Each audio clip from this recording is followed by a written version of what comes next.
Vous êtes nombreux à suivre ce dernier numéro de la semaine du magazine Le Vrai Journal sur votre chaîne. Place d'abord au titre. Marche de la coalition Lamuka du 30 juin, l'hôtel de ville refuse de prendre acte de la lettre d'information du MLC. Pour Gentini Ngobila, il faut préserver le caractère sacré de la date de l'indépendance. Et la coalition Lamuka dénonce la violation de la Constitution et réitère son engagement à la mobilisation. Il est juriste de formation et analyste politique. Il s'agit de Laurent Oniemba, invité de ce journal. C'est tout pour le titre. Madame, messieurs, bienvenue à la meilleure des rédactions.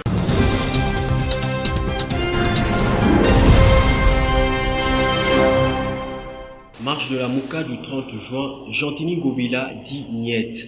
Dans une lettre adressée à Fidel Babala, secrétaire général adjoint du MLC, le gouverneur fait savoir que la date du 30 juin est sacrée. Donc, il ne sera pas possible d'organiser une marche durant cette journée. Détail dans cet élément avec Philippe.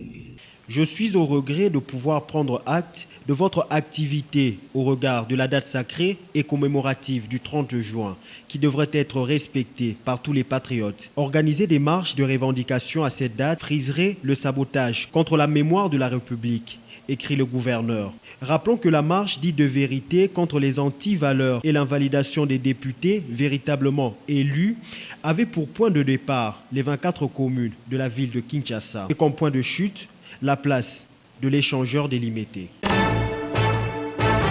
Et du côté de la plateforme Lamuka, on persiste et signe. Rien ne peut empêcher aux populations de jouir de leurs droits constitutionnels, quelle que soit la date. Le secrétaire général de l'ECD et coordonnateur adjoint de la Mouka, ville de Kinshasa, l'a dit à Jocelyne Luanga et Louison Kiassi. Regardez. Devos Kitoko estime que l'hôtel de ville n'a pas le droit d'interdire une manifestation car la loi lui donne le droit d'être informé et non d'autoriser. Nous ne sommes pas dans un régime d'autorisation. Nous sommes dans un régime d'information. Cela suppose que personne, alors personne, ne peut pas empêcher sous un quelconque prétexte les manifestations publiques conformément à la Constitution. Si on devait comprendre qu'il faut honorer la mémoire des martyrs de l'indépendance, il fallait respecter les choix des souverains primaires. Qu'un président qui se croit élu démocratiquement, la première opportunité de fêter l'indépendance de son pays en tant que président de la République, il renvoie toute une nation, tout un peuple à la méditation. Lui a raison parce qu'il sait qu'il a saboté la volonté populaire. Il sait qu'il a craché sur la mémoire et le sang de ceux qui se sont battus pour l'indépendance de ce pays. En foulant aux pieds la volonté exprimée par l'ensemble de notre population pour les changements, en réhabilitant et en consolidant la Kabylie qui a été sévèrement sanctionnée le 30 décembre 2018. Par ailleurs, le secrétaire général de l'ECD persiste et signe que la marche du 30 juin sera bel et bien organisée. La marche a un point de chute qui s'appelle l'échangeur délimité. Et les Congolaises et les Congolais de tous les 4 coins de la capitale vont se diriger vers l'échangeur. Nous allons nous retrouver où les leaders vont nous donner un message. La mobilisation est nationale et les marches vont avoir lieu partout où nous les avons prévues. Sur le même sujet, au chapitre des réactions, Joël Itouka, coordonnateur de la jeunesse du Rassemblement du peuple pour la démocratie et le renouveau, RPDR, dénonce la violation de la Constitution et appelle à une mobilisation générale. Détail dans cet élément avec Jocelyne Luanga. Yango Bilanda a contre les Congolais. Constitution pekisi Congolais a manifesté. Constitution lobby que le 30 juin Congolais a droit de manifester. Mais botu nangobila. Constitution Ngobila basali na Kabila na Chilombo ne pekisi ba Congolais ba manifester le 30 juin ça constitutionnel. Interdiction à max pour le 30 juin ça constitutionnel. Congolais nyonso za na droit de manifester et ça constitutionnel. Donc maloba ya Ngobila na comprendre mbala moko ke bazana makanisi ya mabe contre coalition Lamuka peuple congolais. Mais ba eba ke peuple congolais ya lelo eza congolais à kalate. Ndenge congolais a télémela ki Kabila briguer 3e mandat. Ndenge pe congolais a ko télémela bango souveraineté na ye ko zonga na maboko na ye. Est-ce que kouta na opposition des a légitimité? Non. Peuple congolais a voté qui Martin Fayulu Madidi. C'est Fayulu qui est le président élu. Président au peuple à Konaki. Volonté à peuple ezalaki Sir Martin Fayulu. Chilombo na Kabila bazui démocratie balongoli yango pouvoir du peuple par les peuples pour les peuples. Et comme il pouvoir à Chilombo par la Kabili et pour Kabila. Wani ko simbate. Tobengi ba jeune nyoso dimanche le 30 juin. Biso nyoso na balabala. Il faut to la kisa Chilombo na Kabila ke pouvoir oyo Chilombo azui biso tende to pesa ki yango. Biso ba congolais ba kinois to votaki Martin Fayulu. Lorsque bango balingi ko respecter pour souveraineté ya peuple té, peuple akola ki sa bango ke bokonzi uta ke pas peuple. Le 30 juin ndenge to kozala na balabala nazo senga na ba kinois nyoso, pe ba congolais nyoso bisika boza bo se préparer pour le 30 juin to kozonga na banda kuté.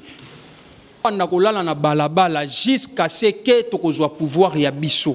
Jusqu'à ce que Kabila na Chilombo wa koyeba ke souveraineté nationale appartient. Restons en politique. Le leadership de Martin Fayulu à la tête de la coalition La Mouka, de plus en plus contesté par le cadre de la plateforme. C'est notamment le cas du président de SCODE, de Jean-Claude Moyambo, qui fustige la posture affichée actuellement par leurs candidats aux dernières élections présidentielles. Suivez. La Mouka n'a pas d'avenir, ça je vous l'ai dit. Tant on a bandako le babio, Moyambo, il aime beaucoup parler au babio. Non. La Mouka, c'est une histoire que Martin Fayulu veut ezalayaye. C'est comme ça qu'il a fait aussi avec dynamique de l'opposition. Et nous avons dit à Moïse, non, yoza leader nabiso, il y a ensemble. Ensemble, il y a une plateforme bonne. Tozana G7, Tozana AR, AMS, Tozana AMK. Biso nyoso wana, Moïse, il est lobby, d'ailleurs ça se termine le mois prochain. Il n'est plus nani leader, il est nani Fayulu a commis président Nabiso. Papa, c'est quoi ça comme blague? Moi j'ai connu Fayulu, même moi, c'est pour ça que je regrette. Si je n'étais pas en prison, à part 100 000, candidat président, avec considération. On ne peut pas faire des histoires comme ça.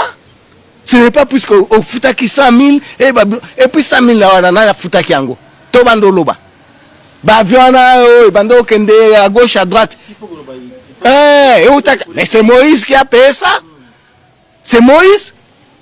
Et je n'ai pas payé ça, jet na Bando Tambola Congo Mobimba.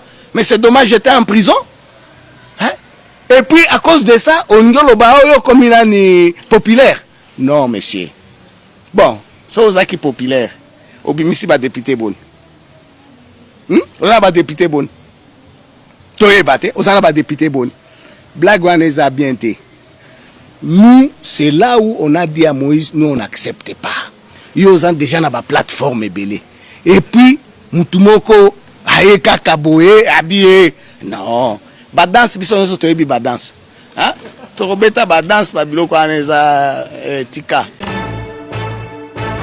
Parlons autre chose, le leader national du RCD-KML, Antipas Moussanyamouissi, est arrivé ce vendredi dans la ville de Butembo, deuxième étape de sa tournée au Nord Kivu. Précédemment, à Goma, chef-lieu de province, l'ancien ministre de la Défense et des Affaires étrangères a livré à la presse les deux raisons de sa mission, la lutte contre l'épidémie à virus Ebola et l'éradication des groupes armés. Dès son arrivée à Goma, le président du RCD-KML a exprimé ses préoccupations vis-à-vis de l'épidémie d'Ebola. Le pays, on prend ça très très au sérieux. Que donc nous on doit prendre ça au sérieux parce que c'est nous qui mourons, ce sont nos familles qui sont décimées et ça peut encore faire mal.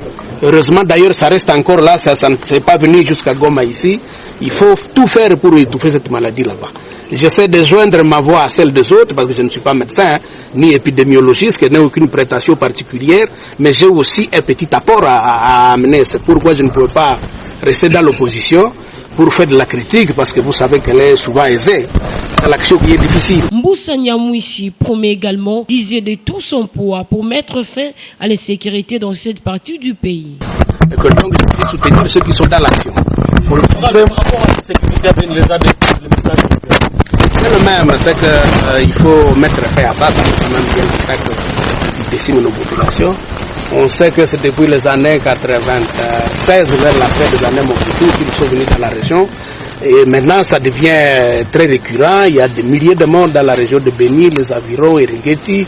Il y a des villages abandonnés. On doit mettre fin à tout ça. C'est pas à moi de le faire, c'est à l'autorité de l'État. Je ne peux qu'apporter un appui. C'est une véritable mission de bons offices que Mboussa Nyamwisi vient d'entamer auprès de siens avec la bénédiction du pouvoir en place. La commission électorale permanente CEP-UDPS a rendu public son rapport sur l'évaluation et les perspectives des élections du 30 décembre dernier, ce vendredi, à Notre-Dame de Fatima. Au cours de cette occasion, son président, Maître Jacquemain Chabani, a confirmé de vive voix la victoire de Félix Tshisekedi à la présidentielle par rapport au PV que détienne la CEP. Détail avec Philippe Bompi. Regardez. Au cours de cette conférence de presse, sur l'évaluation et perspective de la commission électorale permanente de l'UDPS, Maître Jacquemain Chabani, son président, confirme la véracité des résultats de la présidentielle publiée par la CENI, dont Félix Tshisekedi a été à la tête. Nous, à l'UDPS, je crois que nous sommes à la troisième étape des élections en République démocratique du Congo, après le dialogue intercongolais. Nous, à l'UDPS, en 2006, pour des raisons politiques et par stratégie politique et action politique, en 2006, nous avons boycotté. En 2011, nous avons participé activement. Et le constat que je viens de faire et le constat que nous avons fait, en 2018, nous sommes revenus avec une participation extrêmement active, non seulement pour l'effectivité du processus, mais aussi dans sa réalisation. Et le résultat, c'est vrai qu'à la présidentielle est une victoire, mais on le dit aussi, aux législatives, ce n'est pas le cas. Sur le point du respect des droits humains pendant la campagne électorale, le numéro 1 de la CEP reconnaît une amélioration par rapport à celle de 2011. Des droits humains. Nous allions en 2011 en campagne électorale. Chaque jour, nous recevions des rapports des différentes antennes de l'UDPS à travers toute la République démocratique du Congo, des arrestations, si pas des tueries, morts d'hommes, où il fallait suivre nos membres, nos militants dans les hôpitaux pour la simple et unique raison qu'ils étaient en activité de campagne électorale, des activités pacifiques, libres et légales. Donc, si vous n'arrivez pas à faire cette différence, je crois que peut-être subjectivement, vous avez d'autres appréhensions. Et pour nous, nous estimons que déjà sur ces questions-là, il y a eu une énorme évolution. Après 5 mois de gouvernance, la gestion de la présidence Tshisekedi se caractérise par des dépenses extra-budgétaires, constat fait par l'Observatoire de la dépense publique dans son rapport du mois de juin. Selon l'ODEP, cette situation risque de compromettre les démarches du pouvoir en place d'entrer en programme avec le FMI. Jocelyne Luangwa fait la synthèse de cet élément. À l'échéance du 31 mars 2019, les dépenses effectuées par la présidence Tshisekedi atteignaient déjà 97,98% du budget alloué par la loi de finances, évalué à environ 32 millions de dollars américains. C'est l'essentiel du rapport de l'Observatoire de la dépense publique, ODEP, après avoir analysé les chiffres du ministère du Budget. Après 5 mois de gouvernance, relève l'ODEP, l'actuelle présidence aura utilisé quasi 98% de son budget annuel, contre seulement 34% pour le président Joseph Kabila à la même période en 2018. Face à cette situation, l'ODEP, sur la sonnette d'alarme, fait des recommandations. La présidence est appelée à observer le respect de la ligne budgétaire avec de tels dépensements budgétaires. L'ODEP craint craint que le bailleur de fonds, tel que le FMI et la Banque mondiale, hésitent à apporter leur appui au financement des différents projets publics. À en croire cette structure, la présidence de la République doit servir d'exemple à d'autres ministères qui vont bientôt commencer à utiliser leur budget. Pour l'heure, le fonctionnaire est loin d'avoir bénéficié de ces dépassements. Bref, le peuple d'abord n'est qu'un slogan. Et en société, le commissariat provincial de la police nationale congolaise, ville de Kinshasa, informe l'opinion de l'ouverture d'une enquête pour établir la responsabilité au nom de M. Gabriel Mokia, homme d'affaires, président du parti MDECO, dans les actes de violence corporelle perpétrés contre les individus qu'il accuse de violation de son domicile. Philippe Voupi vous en parle. D'après la police, les deux individus tabassés par Gabriel Mokia, tels qu'on les voit sur ces images, ne sont pas de policiers, mais plutôt deux agents de la société Nuclean, tenus par une personne en conflit avec lui à propos de la parcelle où les faits se sont produits. Il s'agit des messieurs Mbujimou Azarias et Wawa Mobili Claude. Les candidats aux dernières élections présidentielles les a lui-même conduits à la police et a porté plainte contre eux. La police affirme qu'elle n'était pas informée au moment du dépôt de la plainte des actes répréhensifs posés par M. Mokia contre les deux accusés. Parlons à présent de consommation de produits.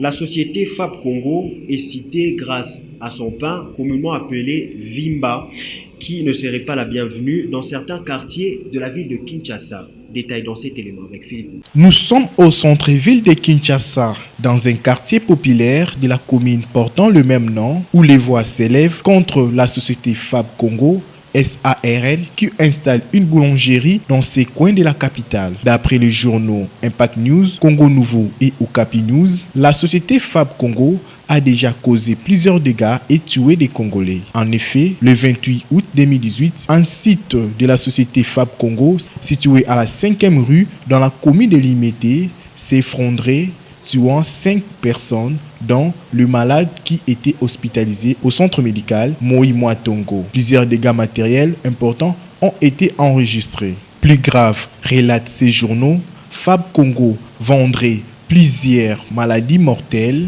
à travers son pain appelé communément Vimba, et c'est sous l'œil impuissant de l'OCC. Selon un des agents qui a requis l'anonymat, cité par nos sources, les pains Vimba seraient donc impropres à la consommation. À la base, les mauvaises conditions de conservation des sacs de farine des fromages. Sa matière première serait quasiment toxique et impropre à la consommation. Et ces agents n'ont pas de contrat de travail. Plusieurs seraient des journaliers que les Libanais mettent dehors selon leur humeur avec des injures. Voilà la raison pour laquelle le voix s'élève dans la commune de Kinshasa pour refuser l'érection de cette boulangerie. Surtout, jusqu'à présent, ils n'ont jamais indemnisé totalement les familles des victimes du centre médical Moi Tongo, alors que cette société peine, sous couverture de certaines autorités judiciaires et militaires, à indemniser ces familles et surtout à réhabiliter les infrastructures de ces centres médicaux. Les autorités compétentes d'intervenir de manière à éviter un nouveau drame dans ces quartiers populaires de Kinshasa et que la justice soit faite. Cette affaire fait grand bruit dans le milieu de la presse à Kinshasa. Il s'agit du journaliste Freddy Chioyo, présentateur du magazine Nice Press sur la RTVS 1, chaîne appartenant à Adolphe Mozito, un des leaders de la coalition Lamoka, qui a été suspendu pour avoir reçu dans son émission des confrères d'obédience du camp pour le changement. Paula Kamaïndoa pour les détails. Le journaliste Freddy Chioyo sur une chaise éjectable à la RTVS 1. Selon Défunt Limier, l'ordre émanerait du promoteur de la chaîne, Adolphe Mozito Mfumunzi. Il est reproché aux confrères d'avoir aligné des invités au cours de l'émission Nice Press qui ont tiré un boulet rouge sur la plateforme Lamuka. L'ancien Premier ministre, étant un des cadres de cette plateforme, a bu son café de travers et a simplement décidé de l'éviction du confrère. Rappelons que le fameux Premier ministre honoraire n'est pas à son premier coup d'essai. Dans un passé récent, le confrère Peter Tiani, aujourd'hui directeur général du magazine Le Vrai Journal, avait tout simplement été chassé de la rédaction de la RTVS 1 pour avoir diffusé des images de la tournée controversée de Vital Kamerhe à Bukavu, où le président de l'UNC avait été agressé par la police sur ordre du gouverneur Marcelin Chisambo au sud Kivu. Muzito, alors membre de la famille politique de Joseph Kabila, avait tout simplement censuré l'émission et revoqué le journaliste Peter Tiani. Voilà le comportement des donneurs des leçons, ceux qui prêchent l'état des droits et qui ont du mal à gérer leur société, où le personnel, vivant dans une situation précaire, accuse des dizaines de mois d'arriérés de salaire, malgré les dollars amassés lors de son passage à la primature, dont les surnoms légendaires des papas bonheur. Je vous propose à présent de suivre l'invité du vrai journal.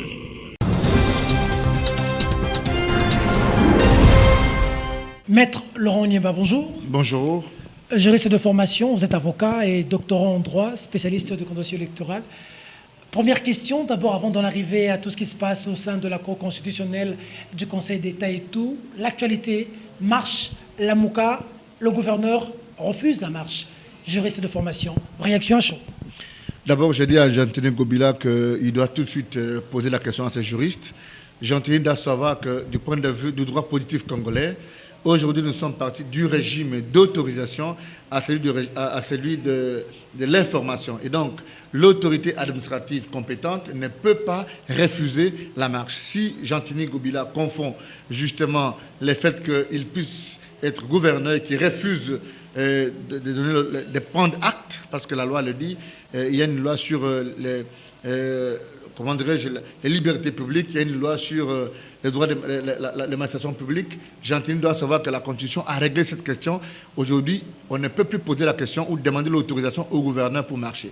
Et donc, les peuples s'expriment au travers des lois de la République. Et aujourd'hui, le régime d'autorisation a cédé place au régime d'information. Du point de vue de la morale, un jour comme le 30 juin, on va désacraliser ce jour-là parce que pour des fins politiques? Non, la morale n'est pas la loi. On dit à César ce qui est à César et à Dieu ce qui est à Dieu. Ici, on ne peut pas appliquer la morale.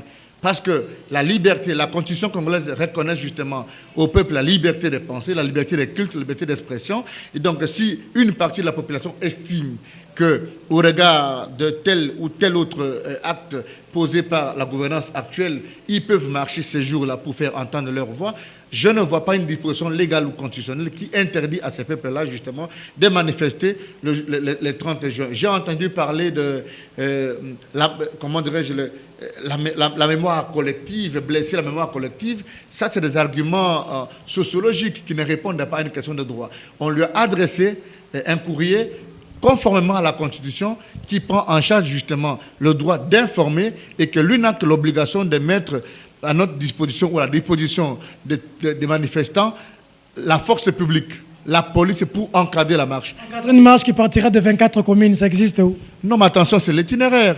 C'est l'itinéraire.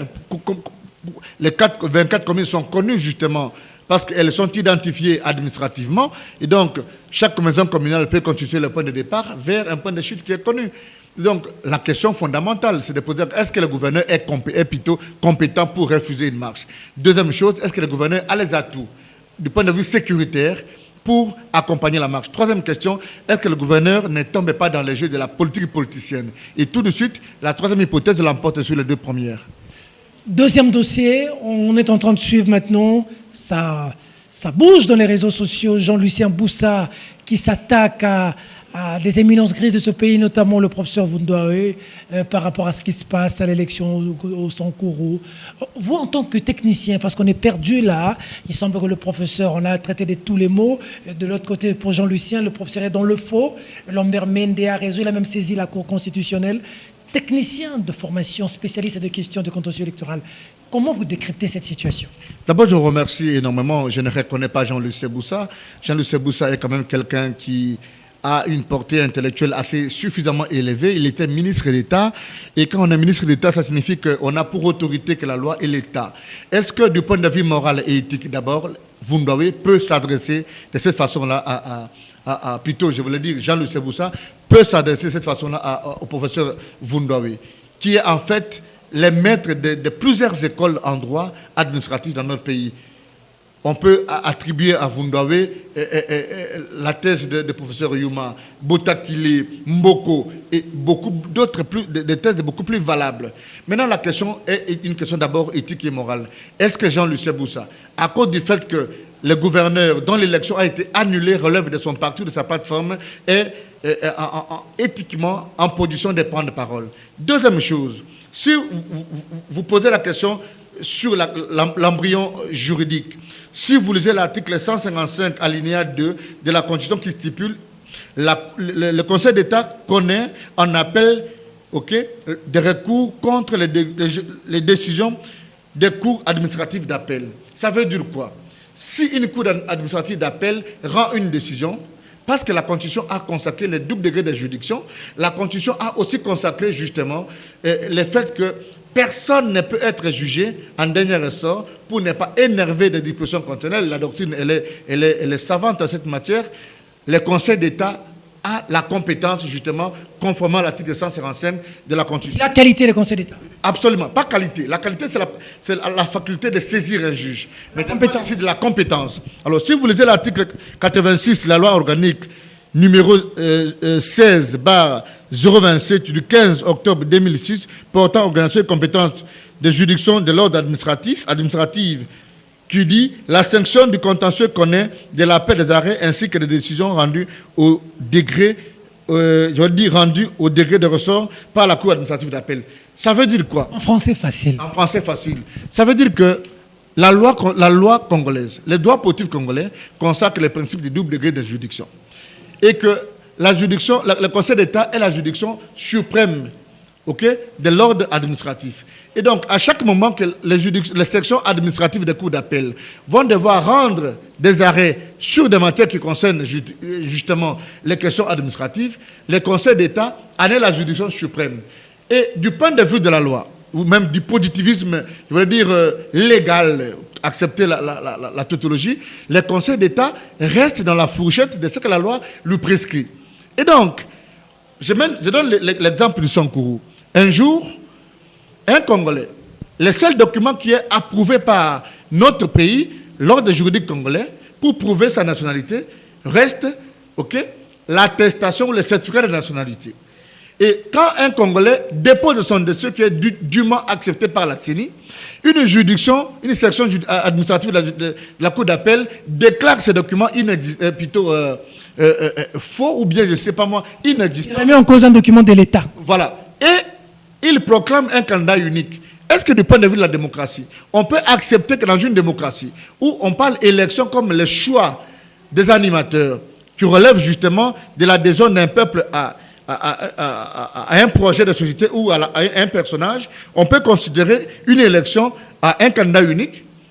Et donc, aujourd'hui, nous devons saluer le travail qui est fait au niveau de la Cour du Conseil d'État, notamment par le professeur Vundawe. Mais pourquoi est-il attaqué par Boussa? Ça cache quoi alors? Vundawe est attaqué par Boussa parce que uniquement le gouverneur de Sud-Ubangi, qui est la plateforme de Jean-Lucien Boussa, mais aussi... Ah, le gouverneur de Sud-Ubangi, c'est... Exactement. Il est de la plateforme de Jean-Lucien Boussa, mais aussi, il est de son parti politique. Ils sont suffisamment proches. Il faut rappeler aussi que Vundawe, comme Jean-Lucien Boussa, sont de Sud-Ubangi. Et donc, la question est plutôt prise en charge par les cordons ombilicaux, par la politique politicienne, qu'une question de droit. Je pose la question... Une question de ventre, en fait. Une question de ventre. Je pose la question à Jean-Lucien Boussa. Vous êtes économiste de formation. Chez nous, en droit, tout acte qui est posé par l'autorité administrative ne peut avoir pour sous-bassement que la loi.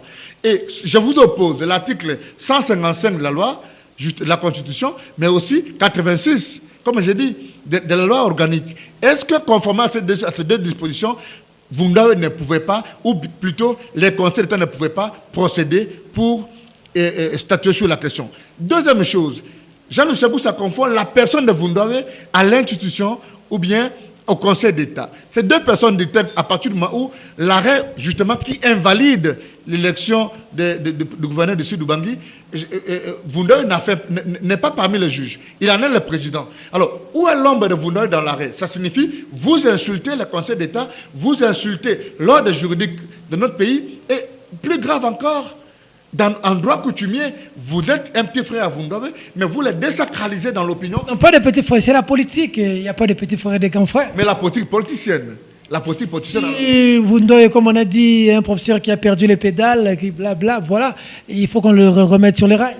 Non, non, écoutez, Vundoye ne peut pas se corriger par Jean-Lucien Boussa. Nous sommes les petits-fils intellectuellement de Jean-Lucien Boussa. Nous en savons grand-chose. Nous ne pouvons pas accepter. Voilà pourquoi je vous ai dit qu'en droit, il y a ce qu'on appelle la théorie de l'acte contraire. Il y a ce qu'on appelle la base légale. J'oppose une base légale à Jean-Lucien Boussa. L'article 86 de la loi organique portant l'organisation des juridictions administratives d'appel, plutôt juridiction d'appel, mais aussi je lui oppose l'article 155 de la loi plutôt de notre Constitution. Et donc, sur ces deux bases, le Conseil d'État est suffisamment compétent pour connaître des recours tels que dit dans la loi. Maintenant, on a saisi la Cour constitutionnelle, le COCAT viendra-t-il, on a vu même Mende d'y poursuivre jusqu'au bout, contre d'ailleurs l'élection qui viendra avec Moukoumadi qui est venu. Comment ça va se passer dans les jours à venir? Les juristes, vous êtes en train de nous embrouiller là? Non, les juristes ne vous embrouillent pas. Il y a un problème de cohérence personnelle. D'abord, il y a deux requêtes qu'il faut rappeler. Tu sais qui a créé dans ces pays les monstres, comme je l'appelle, les monstres de droit dans notre pays? Première chose, si comment dirais-je, le Conseil d'État rend une décision qui annule un arrêt de la section administrative de la Cour d'appel, et nous avons vu tout de suite, comment on appelle, le Conseil supérieur de la magistrature déclarer un arrêt du Conseil d'État comme inexistant. Je pose la question. Le Conseil supérieur de la magistrature étant une juridiction administrative et disciplinaire des magistrats, ne peut pas opiner, même sur un jugement du tribunal de paix d'Ngalema ou de Lemba. Et donc, aller au-delà, ça s'appelle une bêtise en droit, et je crois que Luamba est en train de consommer ces derniers jours à la magistrature. Deuxième chose, quand des avocats sérieux, qui se réclament juristes comme moi, peuvent saisir la Cour constitutionnelle en inconstitutionnalité d'une ordonnance qui fixe une affaire devant le Conseil d'État, c'est qu'alors le droit est mort. Quelle en est la base légale? Et aujourd'hui, la deuxième requête que nous constatons, c'est l'inconstitutionnalité de la décision de la CENI qui saisit, plutôt la décision de la CENI, qui hier a refusé justement d'organiser les élections parce que la CENI voulait d'un candidat unique, dont ici le candidat de la CCU est allié, mon grand frère Lambert Mende. Le tout-puissant Lambert Mende. Non, pas le tout-puissant, moi je ne veux pas rentrer dans la question. L'homme du diamant. Je ne veux pas parler de la question politique ou politicienne. La question du diamant, moi... Ça... Bien puiser les diamants sans courir, il doit être candidat comme... Ça me dérange beaucoup de parler de la question du diamant parce que j'ai des éléments suffisamment très chargeants par rapport à cette question. Je vais revenir ici pour parler du diamant, mais je parle d'abord de l'embryon juridique qui entoure le questionnement sur le travail du Conseil d'État, en disant que quand le Conseil d'État connaît l'affaire, parce que c'est de sa compétence, j'ai cité la base légale, nous avons vu des gens saisir la Cour constitutionnelle. Maintenant, ils ne répondent pas à la question. La Cour constitutionnelle est-elle compétente de connaître justement du recours des arrêts rendus par le Conseil d'État? Moi, j'ai honte de voir des amis juristes de la même formation que moi se trompent aujourd'hui. Quoi de plus normal que de se dire que la démocratie congolaise se porte bien au travers des arrêts du Conseil d'État? Si on s'est uniquement lié, je voulais dire, focalisé sur les arrêts rendus par la Cour constitutionnelle, on aurait des limites. Et l'arrêt tel qu'aujourd'hui, plutôt l'enquête telle que saisie par le Conseil, par les confrères qui ont saisi la Cour constitutionnelle en inconstitutionnalité de la décision de la CENI, ils ne comprennent pas grand-chose. Les gens veulent qu'il y ait des candidats uniques. Ils ne veulent pas qu'il y ait la démocratie. Ça, c'est quel pays? Nous avons fait des recherches sur les contentieux des candidatures. Et donc, je suis quand même un des spécialistes sur la justiciabilité des actes. Nous posons la question, quelle est la nature juridique? À tous ceux qui ont déposé le requête, quelle est la nature juridique, justement, de la décision de la CENI? Quel est le rapport entre une décision de la CENI et la Cour constitutionnelle? La Cour constitutionnelle, le juge constitutionnel a 9 matières qui sont connues. Et il connaît de l'inconstitutionnalité des lois, des actes et la faute de loi. Il est le juge pénal chef de l'État. Il connaît du contentieux électoral. Maintenant, je pose la question aux collègues qui ont déposé cette requête.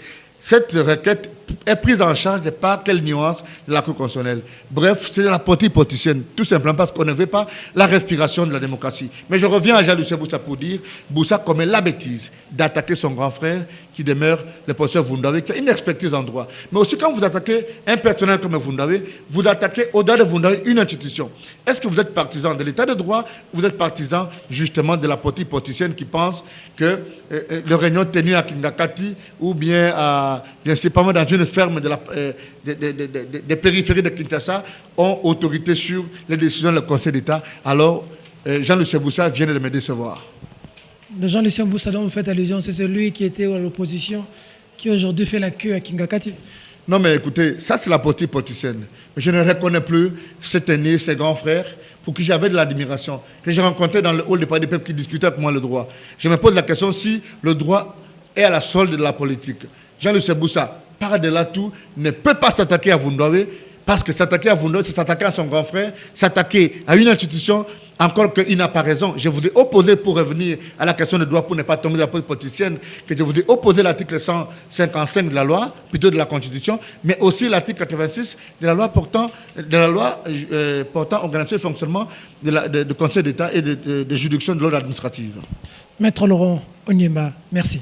Je vous remercie, Peter Tchani, cher ami.